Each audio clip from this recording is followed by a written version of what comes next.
ইএসকের পক্ষ থেকে আপনাদের সবাইকে শ্রদ্ধা ভালোবাসা জানাচ্ছি।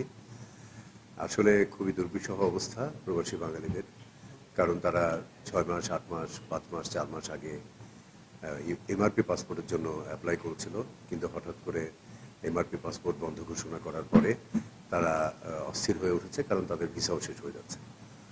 এই মুহূর্তে আসলে ই পাসপোর্ট যতক্ষণ থেকে এসেছিল তখন থেকে এমআরপি পাসপোর্টকে বলা হয়েছিল যে কমিয়ে ফেলতে, কিন্তু দুর্ভাগ্যজনকভাবে বা কারো কারসাজি আছে কিনা জানি না, 3 ডাবল 4 ডাবল এমআরপি পাসপোর্ট আর বেশি জমা পড়েছে। তো গত 7 মাসে আমরা মোটামুটি 20,000-এর উপরে এই পাসপোর্ট করতে পেরেছি, সেখানে 50,000-এর উপরে এমআরপি পাসপোর্ট জমা হয়েছে, এবং হঠাৎ করে বন্ধ হয়ে যাওয়ার পরে সবাই সেখানে ভিড় করছে। তা আমাদের প্রথমেই বুঝতে হবে যে এমআরপি পাসপোর্ট এবং ই পাসপোর্টের প্রসিডিউরটা কি। এমআরপি পাসপোর্টের শুধু একটা স্ক্যান করে একটা এনরোলমেন্ট করে ওদেরকে সঙ্গে সঙ্গে ডেলিভারি দিয়ে দেওয়া যেত, কিন্তু ই পাসপোর্টের ক্ষেত্রে অনেক বড় একটা প্রসিডিউর মেনটেন করতে হয়। সেখানে হচ্ছে যে একটা পোর্টালের অ্যাপ্লিকেশন ফর্ম ফিল আপ করতে হয়, যেখানে সমস্ত ধরনের ডাটা ইনফরমেশন দিতে হয়। তারপরে সরাসরি বাংলাদেশ সরকারের অ্যাকাউন্টে এটা পেমেন্ট করতে হয়। তারপরে গিয়ে এনরোলমেন্ট বায়োমেট্রিক হয়, সেখানে অনেকগুলো ফিঙ্গার, আইরিশ, ছবি তোলা এবং অনেক ফর্মালিটির মধ্য দিয়ে আসলে এই পাসপোর্টের জার্নিটা শেষ হয়।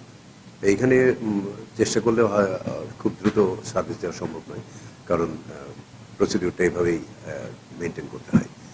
তো সেই হিসেবে আমরা তবুও অনেক মানুষকে রাত্রি 11টা 12টা পর্যন্ত আমরা কাজ করছি, সেবা দেওয়ার চেষ্টা করছি, এবং আমাদেরকে যথেষ্ট সহযোগিতা করছেন, এবং যারা আমাদের সেবা নিতে আসছেন তারা কিন্তু বুঝতে পারছেন যে ই পাসপোর্টের একটা মহাযোগ্য ব্যাপার, এবং তারা নিজেরাও দেখছেন যে আমরা কিভাবে অক্লান্ত পরিশ্রম করে তাদের ই পাসপোর্টের কার্যক্রম সম্পন্ন করছি।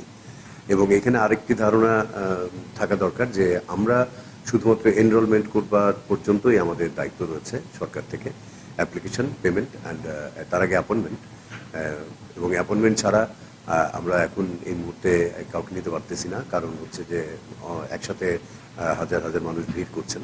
সেজন্য আপনাদের সবাইকে অনুরোধ করবো যে আপনারা প্রত্যেকেই, আপনাদের পাসপোর্ট দরকার, আপনাদের ভিসা শেষ হয়ে যাচ্ছে, তা আপনারা দ্রুত আমাদের কিউআর থেকে আমাদের অ্যাপয়েন্টমেন্ট নেন, এবং কল সেন্টার থেকে ফোন করে অ্যাপয়েন্টমেন্ট নিতে পারবেন।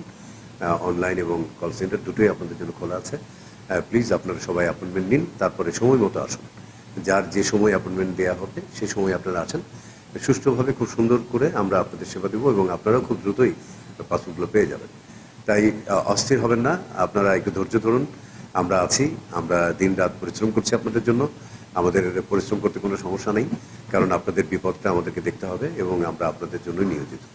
আমরা প্রতিদিন এই মুহূর্তে আজকে প্রায় 600 জনের অ্যাপয়েন্টমেন্ট আছে, এর বাইরে আবার ট্রাভেল পাসের ক্লায়েন্ট আছে, ভিসা, এনআইডি, সব মিলিয়ে আমরা প্রায় 1000 খানেকের দিকে পৌঁছানোর চেষ্টা করছি, এবং আমরা অ্যাপয়েন্টমেন্টের জন্য অনেক বেশি করে দিচ্ছি। এখন এম্বাসি থেকে, বাংলাদেশ পাসপোর্ট সার্ভিস সেন্টার থেকে বলা হয়েছে যে যারা এমআরপির জন্য অ্যাপ্লাই করেছিল তারা তাদের ওই রিসিপ্টটা, যেটা ফটোকপি, সেটা নিয়ে গিয়ে পাসপোর্ট সার্ভিস সেন্টার থেকে দেখানোর পরে ওই হলুদ যে অরিজিনাল ব্যাংক রিসিপ্টটা থাকে সেটা তারা খুঁজে বের করে তাকে হ্যান্ড ওভার করবে, এবং সাথে সাথে বলে দেবে যে সে এমআরপি পাসপোর্ট পাবে কি পাবে না। যদি পায় তাহলে তার পেমেন্ট ফেরত দেওয়ার দরকার নেই, কিন্তু যদি না পায় তাহলে ওরা সাইন করে দেবে যে সে এমআরপি থেকে এই পাসপোর্টে যেতে পারবে। আসলে এটা খুবই সত্য যে আমাদের বাংলাদেশ জন্ম নিবন্ধন, তারপরে এনআইডি এবং পাসপোর্ট, তিনটার মধ্যে অনেক অমিল আছে, এবং যে কারণে যেহেতু এমআরপি পাসপোর্টে এত কিছুর প্রয়োজন হয় না, পাসপোর্ট থেকে পাসপোর্ট হয়, সেজন্য আমার প্রবাসী ভাইরা কিন্তু এমআরপির দিকে বেশি ঝুঁকে পড়ে, এবং সহজে ঘরে বসে পেয়ে যায় দালালের মাধ্যমে বা পোস্ট অফিসে জমা দিয়ে বানিয়ে। তো সেক্ষেত্রে তো অনেক সময় লাগছে, কিন্তু এটা আসলে সত্য যে এনআইডি যদি পাসপোর্টের সাথে মিল না থাকে বা এনআইডিটা যদি না থাকে, তাহলে কিন্তু বাংলাদেশে কোনো ব্যবসা বাণিজ্য করা বা সম্পত্তির ভাগ পাওয়া বা অনেক ধরনের সমস্যার সম্মুখীন হতে হয়। একটা সিম কিনতে গেলেও বাংলাদেশে এখন এনআইডি প্রয়োজন হয়।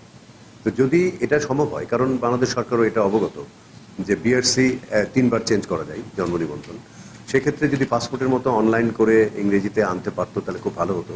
সেখানেও আসলে প্রবাসী ভাইরা প্রতিদিনই আমাদের অভিযোগ করেন, এবং আমি প্রত্যেকের কথা শুনি, অনেক দুঃখ বেদনা এবং অনেক কষ্টের কথা। তো আমি আসলে এইটুকু অনুরোধ করতে পারি যে আপাতত যেহেতু পাসপোর্ট যেভাবে আছে সে কাগজ কারেকশন করে আনতে পারছে না, সেহেতু যদি আমরা এমআরপি পাসপোর্টের ফলো করে যদি পাসপোর্টটা করতে পারতাম তাহলে তাদের অনেক ধরনের সুবিধা হতো, অসুবিধার সম্মুখীন হতে হতো না।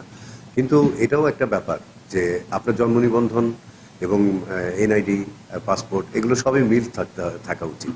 কারণ আপনি একজন মানুষ, আপনি হয়তো অন্য নামে এসেছেন, কিন্তু এখন আপনার এনআইডিতে আপনার অরিজিনাল নাম আছে, সেক্ষেত্রে এনআইডি দিয়ে আপনি কারেকশন করে নিতে পারছেন, কিন্তু সেই ক্ষেত্রে আবার আপনাদের ভিসার সমস্যা হচ্ছে। তো সব মিলিয়ে একটা আসলে জটিল পরিস্থিতির মধ্যে দিয়ে আমার প্রবাসী ভাইয়েরা রয়েছে।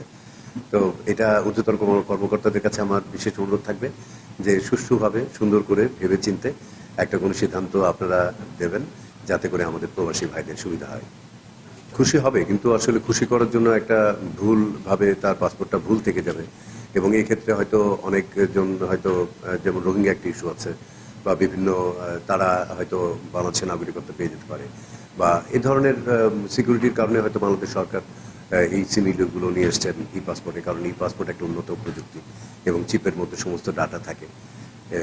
সো আমার মনে হয় যে একটু কষ্ট হলেও যদি সব কাগজগুলো কারেকশন করে নেওয়া যায় একবারে এই ওসিলাই, তাহলে যে প্রবাসী ভাইদের জন্য অনেক সুবিধা।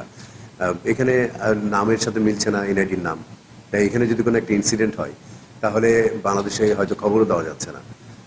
তো সে আমার মনে হয় যে অবশ্যই কাগজটা ঠিক করে করলে সবচেয়ে ভালো, কারণ প্রথমেই ঝামেলাটা শেষ হয়ে যাবে, পরবর্তী সময়ে আর কোনো এইসব সমস্যা থাকবে না।